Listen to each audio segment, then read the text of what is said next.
Abathandi bamaskandi lovers, the legacy group elaphana ku-Facebook ekhuluma ngamaskandi isikhathi esiningi abalandeli nje basuke benza ama-post ngomculo wamaskandi. Ubhalile uthi Bosi Mkhatshwa laphana uthi masikhuluma ngomculi onenhliziyo embi obedlula bonke endimeni, nangu ayi bafana khohlwani kule ntwana, ngeke ukholwe ma ngingakutshela ukuthi kulabaculi bamaskandi abakhona uyabanyenya bonke futhi ufisa ngathi bengafa. Kwangenwa isidalwa esithakathayo lokho, angimazi umfana omncane kanje onenhliziyo embi ngalolu hlobo, asambe Cevuzile.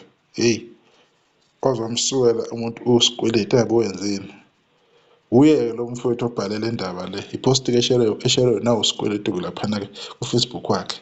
Uthe uma eyibona kusikweletu wasephendula ethi ngeke sengathi ubhuti uyakhuluma, angazi noma angangiphindela yini mhlambe enambeni waseyayibiza-ke 064 etc.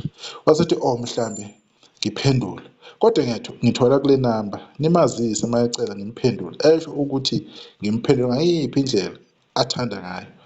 Kumnandi ke angimazi surely nayo akangazi, ungazi nje ku-Facebook.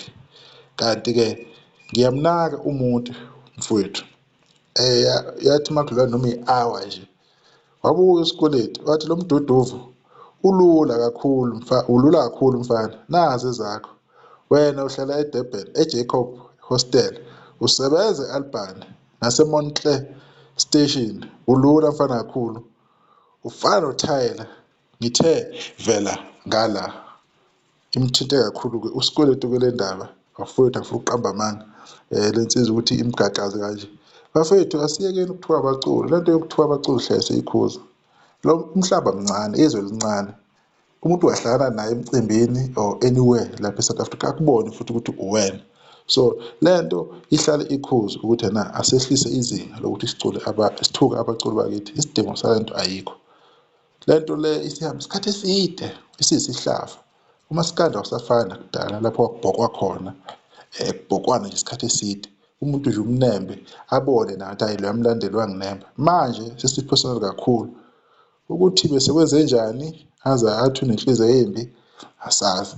Wonke umuntu oculayo uyafisa ukuthi izinto ezinhle zenzeke kuyena njengoba naye usuke uwumculi, usuke engaphelezile abanye abafana bakwemimizi, nawe usuke efuna ukuthi izinto zibe zinhle empilweni yakhe. Kodwa-ke asazi ukuthi kuhamba kanjani mase kunje. Kodwa uSikweletu uyiphendulele wayi-challenge-ke le nsizwa, asazi ukuthi iyovela yini.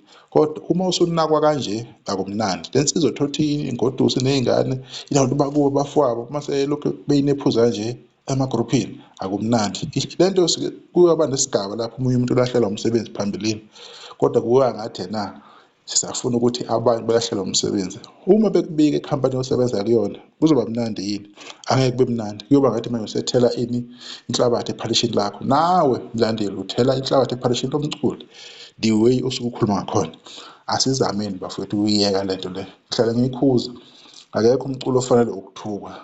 Abaculi babebhokwa kuqala, nabo abaculi bayabhokana bebodwa, bayaziwa abalandeli ukuthi bane-language yabo, kodwa le hhayi akusiyo bafowethu. Ngisakahle sodinga nokuzayo sesokhuluma ngamanye amaphosti-ke khona la kwi-Indify Sokuthi TV. Ngiyabonga.